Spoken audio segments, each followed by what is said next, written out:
La banque de demain pourrait ne pas être une banque.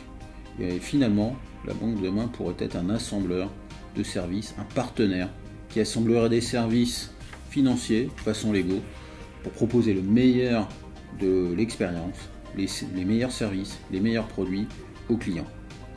Les choses ont bien changé.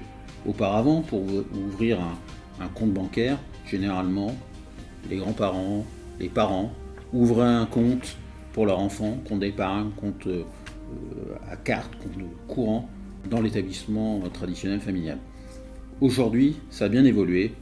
On ouvre nos comptes auprès d'une banque en ligne ou encore auprès d'acteurs non bancaires, des fintechs du monde financier qui agrègent des services de différents providers de services financiers, banques, assurances ou encore asset managers. Ça a été permis par les évolutions technologiques, par les différents bots.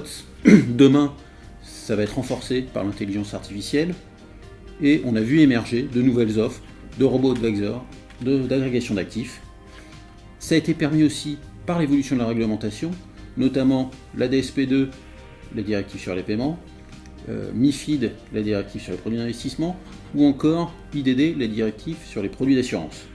Donc aujourd'hui, si j'ai besoin de faire des dépôts, de faire des virements, de disposer de moyens de paiement, ou encore de gérer mon épargne, je peux me tourner vers un acteur qui n'est pas un banquier, ni un assureur. Donc que vont devenir les banques?